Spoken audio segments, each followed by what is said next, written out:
And a very happy Thursday to you at 12:08 in the West. The John Phillips Show, Talk Radio 790 KABC, broadcasting live from the Morongo Casino Resort and Spa Living Room Studios.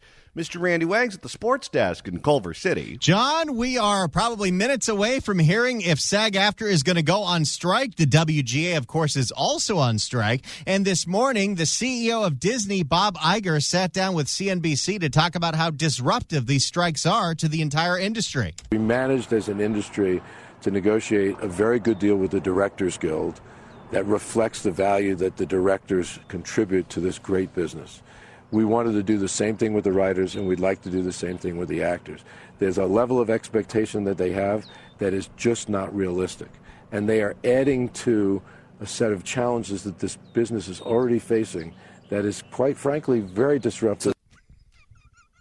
Well, you know, if the actors go on strike, the president of that union, our union, is Fran Drescher, the nanny. That's right. So they're really going to war with the help. Later on in the same interview on CNBC, Bob Iger talked about presidential candidate and Florida Governor Ron DeSantis demonizing Disney for political gain. The notion that Disney is in any way sexualizing children, quite frankly, is preposterous. Wow, this is like the Joe Biden for Reed Zakaria interview. I woke up this morning and I saw quotes of this interview on Twitter, and I saw the magic word, and I couldn't believe it. The CEO of Disney is a quite franklier. Quite frankly. I wonder if Mickey does it too. We'll find out the next time he speaks at the city council hearing. 800-222-KABC is the telephone number, 1-800-222-5222. Well, the top story today is surrounding the drama in Sacramento, specifically the Assembly Public Safety Committee, which is really the Assembly Pimp Committee, because that's who they're looking out for.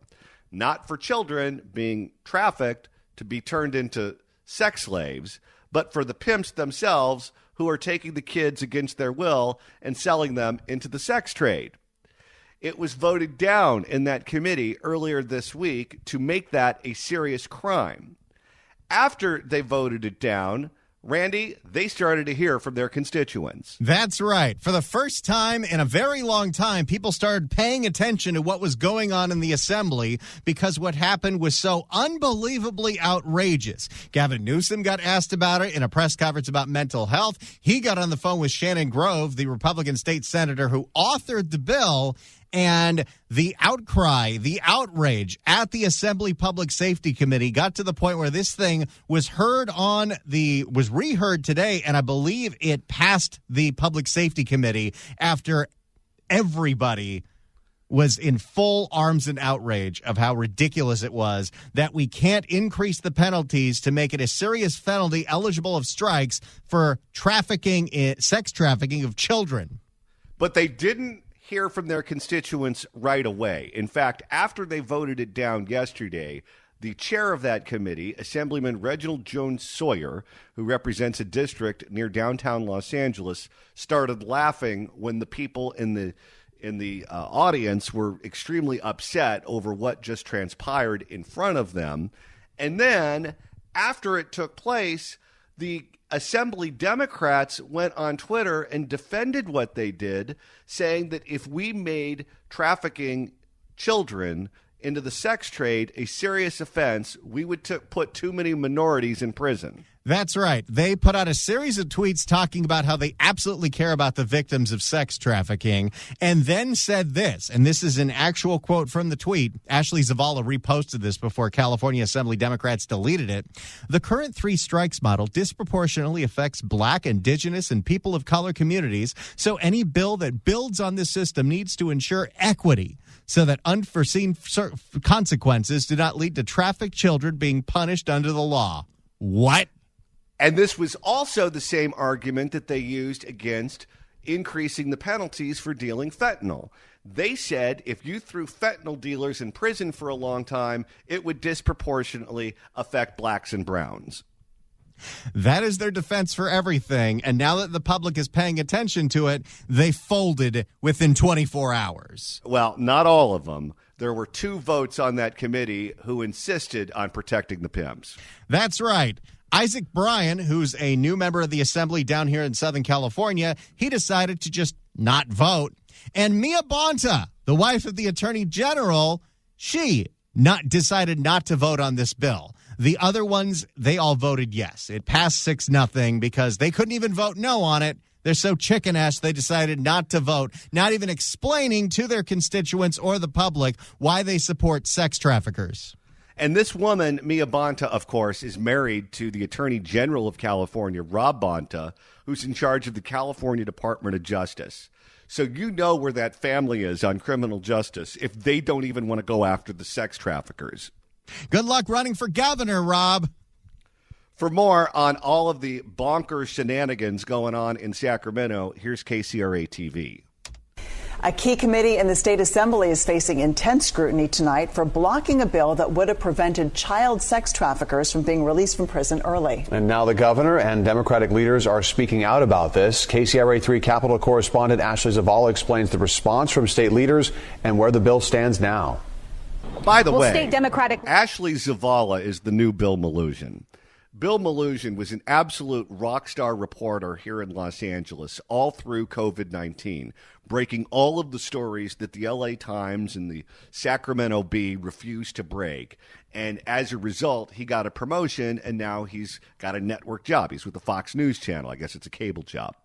Ashley Zavala is in the mold of Bill Maloogian, breaking all the big stories in Sacramento. She is going to go very far. I don't know if it's to cable or one of the networks, but she's not going to end her career in Sacramento. And the thing is, though, if we don't have her, what do we have? This one reporter on a local TV channel, KCRA, she's the one that covers and actually breaks the stories, sticks the microphone in front of the members of the Assembly and the State Senate. When's the last time the Sacramento Bee broke a story like this? Can't remember. Well, state Democratic leaders are saying to stay tuned on this child sex trafficking bill, with both Governor Gavin Newsom and the Democratic leader of the Assembly suggesting that they're concerned with how this bill was blocked yesterday. Again, this measure had broad bipartisan support in the state Senate. It passed out of there unanimously, and it was halfway through the legislative process before yesterday. As we reported, the Assembly Public Safety Committee blocked the bill that would have ensured people convicted of sex trafficking children do not get out of prison early and would face harsher penalties if they continue to commit the crime. Again, how is that controversial? No, it's not controversial unless you're an ideological zealot. Governor Gavin Newsom told us today he spoke with the bill's author, Senator Shannon Grove, this morning, and he was also surprised by yesterday's vote. It's an area I care deeply about, have since my time as mayor. As a supervisor, working with then District Attorney Kamala Harris. I appreciate Shannon Grove's efforts on this, and wanted to make sure she knew that today. And we'll be following up, and we'll have more to say about that very shortly.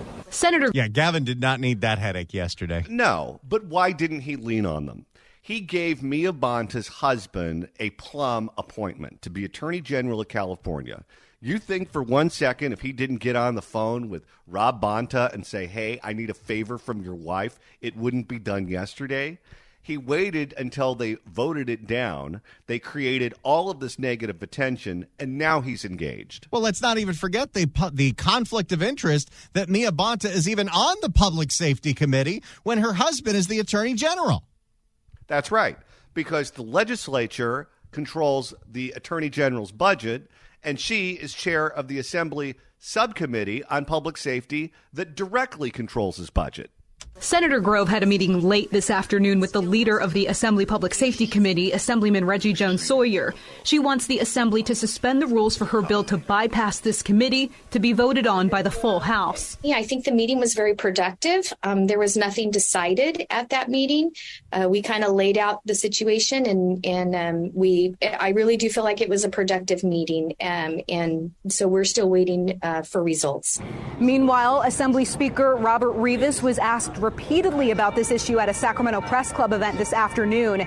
He said discussions are underway to, quote, get this right.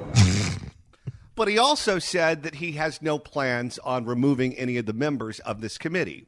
If you sit on that committee and your impulse is to protect the pimps over the kids, you belong on a different committee. And this is his first test as speaker, and he's failing. We are very much engaged, and we have been since last night. California Republican Party Chairwoman Jessica Milan Patterson outraged by the committee's decision. They obviously need to take this back up for reconsideration. I think that they are seeing Californians are outraged about this, and America is watching. They need to fix this right away, not just because of the political blowback, but because it's the right thing to do for our kids.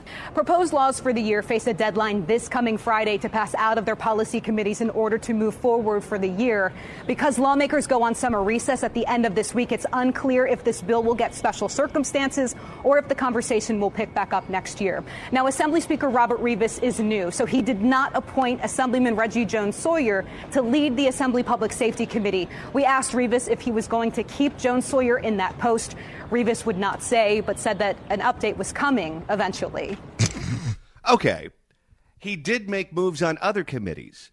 There's another assemblyman from the Central Valley by the name of Joaquin Arambula, whose father, by the way, was also a member of the California State Legislature. And when blood was in the water with Speaker Rendon, and everyone became aware of the fact that the votes existed to knock him out, and there was a coup that was brewing, Arambula was one of the ones who ran against Revis. And what's the first thing that Revis did when he became Speaker? He knocked Arambula out of all of his committees. He can do it when he wants to do it. He just chose not to with this particular committee.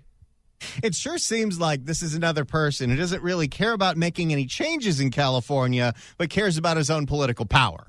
That's right. He just wants to be the guy in the room making the decisions, so he gets to eat the nice food, drink the nice wine, and fly on the nice planes. So that's what happened in the Assembly Public Safety Committee. The fate of this bill still unknown, and Gavin Newsom has weighed in. That's right. Here's what Gavin Newsom was asked at a press conference unrelated on mental health, but he definitely spoke up about it. Yesterday, there's some bipartisan frustration with how a bill that would have classified child sex trafficking as a serious felony. Yeah, it died, in the Assembly. I talked to Senator Grove about it this morning, which is indicative of my desire to see what we can do. Yeah. I called a Republican. Yeah, and I want to say nothing more than that because I want to understand exactly what happened yesterday. I didn't have the privilege, was with you and doing other things yesterday, of watching that assembly. Maybe instead of watching Fox News, he should watch the Assembly channel up in Sacramento. He was engaged with what the Iowa State Legislature was doing. Why the hell is he paying attention to Iowa and not paying attention to his own assembly? But I was well aware that it went through, I think, overwhelmingly through the Senate. So I was surprised by that. It's an area I care deeply about, have since my time as mayor, as a supervisor, working with then District Attorney Kamala Harris. I don't know if you need to name drop that. Oh, he loves to do that.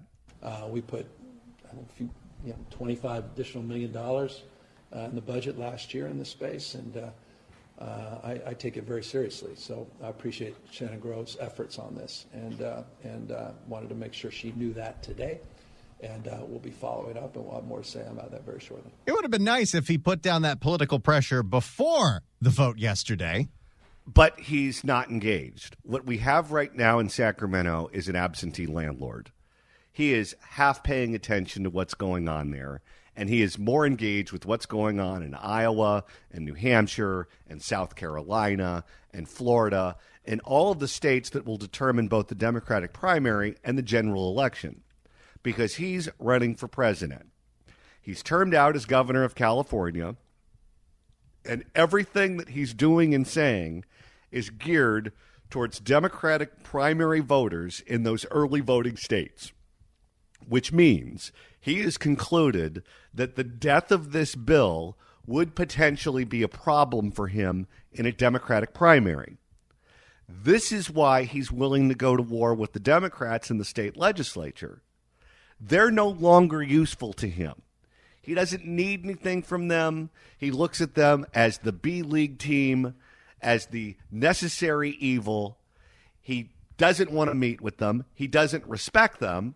He doesn't care to engage in the process. And now they're creating negative attention for his presidential run. So now what they are is they're someone in the road that needs to be run over. And don't think for 1 second that his partisanship will prevent him from running them over. They're now creating problems for his presidential campaign, and they're a problem from his point of view that needs to be dealt with. Coming up later on in the program, after the news at 2, we're going to talk to attorney Julie Hamill. She is the plaintiff's attorney in the First Amendment lawsuit against the LA County Department of Public Health and the fake doctor. Yeah. Recently, she deposed Brett, him, the communications officer for the fake doctor. And during that deposition, they talked about any number of subjects, including how the LA County Department of Public Health suppressed your speech and ability to communicate with them. They also talked about the fake doctor's efforts to get me kicked off Twitter.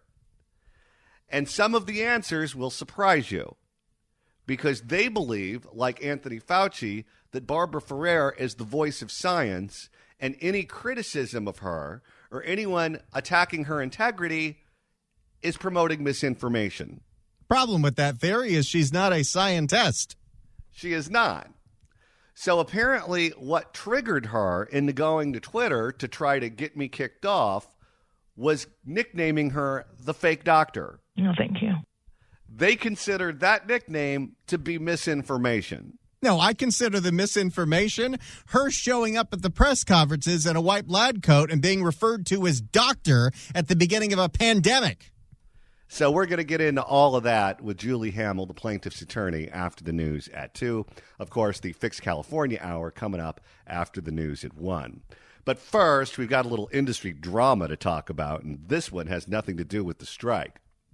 Fox News has parted ways with Geraldo Rivera, who was one of the co-hosts of The Five, which is their highest-rated show. After Geraldo was fired from The Five, he was so upset over it, he quit Fox altogether and went on The View this morning and said that all of the turmoil began when he and Greg Gutfeld, although he didn't name him, started not getting along. Let's listen. But you were fighting with one of your co-hosts on that thing, and yet they wanted you out. That's what I was going to ask you is, you mentioned that things got toxic between you and a co-host. Mm-hmm. Do you think it was that kind of things getting personal that had you kind of taken off? Sure. And also, I thought that it was very unfair that I was not judged objectively in our disputes, but rather he was always favored. And I was the one. I was suspended, 3 times. My appearances, I had 3 appearances scheduled weekly, then bi-weekly, then monthly, then they kind of disappeared. They were canceled in the last day, right before. Well, they're really treating Geraldo like crap over there. It's an ensemble show. What do you expect? Appearances scheduled weekly, then bi-weekly, then monthly, then they kind of disappeared. They were canceled in the last day, right before I was supposed to go on. So I was really ticked off. So it's a guy. We know that. It's a guy. So it's not Janine.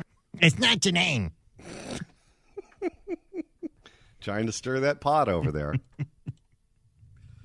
All right. So that's Geraldo's explanation as to what happened. Now, I know both of these guys. I haven't done Gutfeld's current late night show, but I did Red Eye when it was on in the middle of the night a bunch of times. And Geraldo and I, of course, were colleagues here at AM 790 KABC, and I've been out to dinner with him a number of times and spent a lot of time with Geraldo over the years. I have not spoken to either one of them about this particular controversy, but generally speaking, I know their personalities. Here's what I think happened. Greg Gutfeld is not only on the highest-rated show on Fox News, which is The Five, he also is the host of his own show that's also doing very well later on in the evening. Some nights it's the #1 late-night show in the country. He just had profiles written about him in the New York Times and the Wall Street Journal and other publications because the show is so successful. Here's what I have learned in the entertainment industry, and Randy, I think we're probably on the same page here.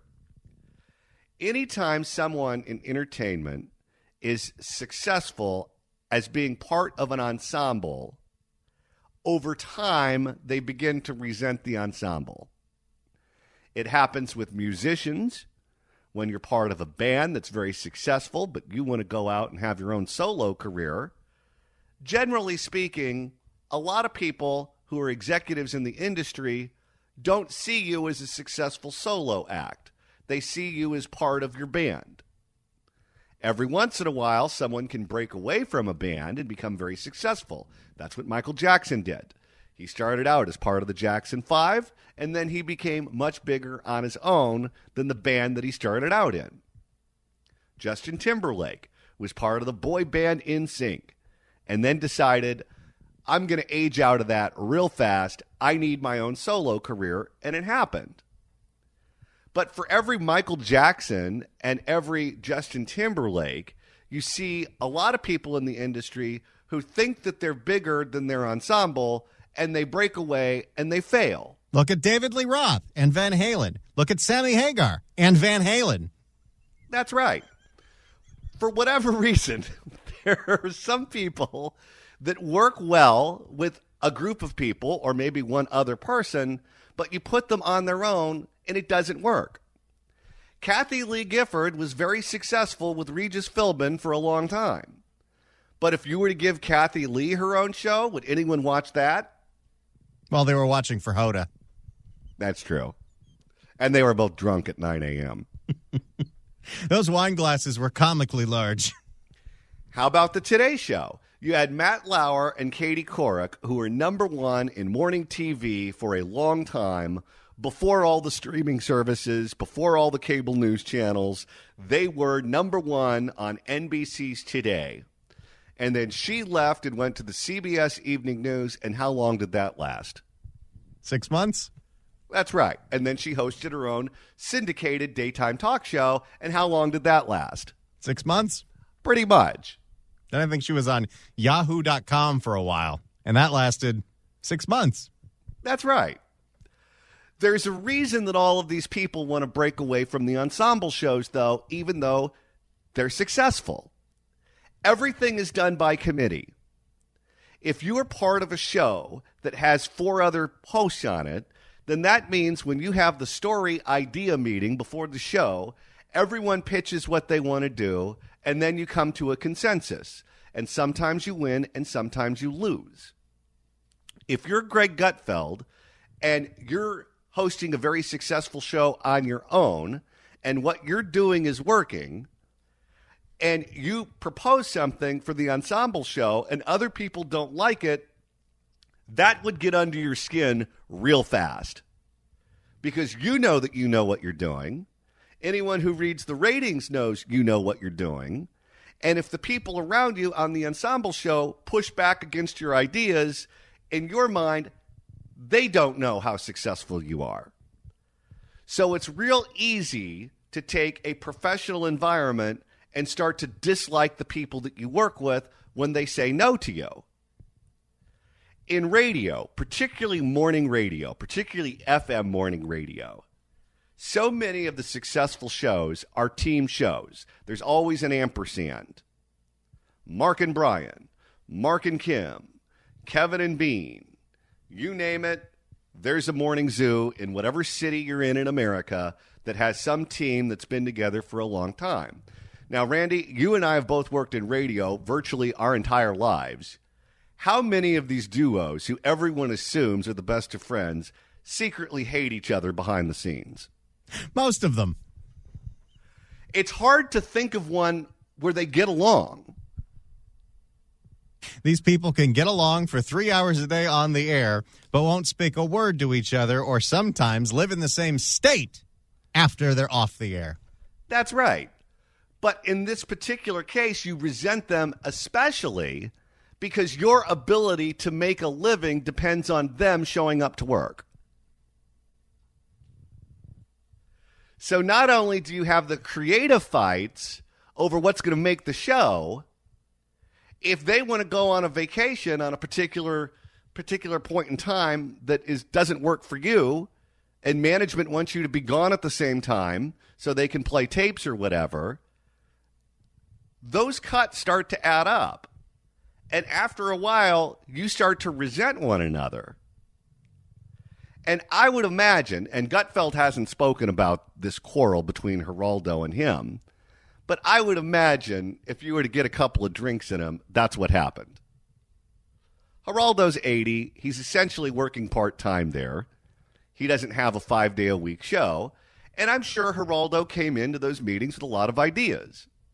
And Geraldo's politics are not Gutfeld's politics, and they're not the network's politics. So I'm sure he provided a lot of stories and a lot of ideas that Gutfeld didn't like. And I'm sure at a certain point, Gutfeld said, I'm worth millions and millions and millions of dollars to this network. You're here 2 days a week. I'm not arguing with you. I bet you anything that's what happened. Now, either one of them are welcome to come on and tell their story. I think Geraldo is going to come on, and I'll ask him all of these questions. Gutfeld I haven't seen in a while, but he's welcome too. You want to stir the pot. Well, it's not necessarily that I want to stir the pot, but I do like to spill the tea. Here with an update from the AFTRA-SAG Floor of the Red Menace desk, Mr. Randy Wang. It looks like we're going on strike, people. Well, not us, because we're in a broadcast contract. But SAG-AFTRA is authorizing a strike after no deal was reached last night. The board voted at 12 o'clock this afternoon to recommend a strike. So it'll be SAG-AFTRA on strike and the WGA still on strike, with no movement from the Producers Guild to resolve either of them anytime soon. You know, whenever there's a labor dispute, the unions like to be as intimidating as possible. Could you imagine if back in the day you were sitting across a table from Jimmy Hoffa and he was staring right into your eyes and telling you, I wouldn't do that if I were you? It instills a certain amount of fear in you. Although I don't think he's nearly as scary as some of the union leaders that we've seen. We demand higher pay. I guarantee you, if Cecily Myart Cruz was in charge of the WGA or SAG-AFTRA instead of Fran Drescher, these things would be resolved and we'd all have raises. Get that money. How does our union get taken seriously if you're sitting across the table and instead of looking into the eyes of Jimmy Hoffa or Cecily Myart Cruz, you have the nanny sitting there? Well, it's better than before when it was the girl from 90210. Oh, yeah, Gabrielle Carteris. She was the one that played a high school girl when she was 54. I mean, you got to remember, the working actors don't have time to be in SAG-AFTRA management. Fran had a pretty good career, though. She had a long run on CBS. When did that show end? About 25 years ago? I used to watch that one.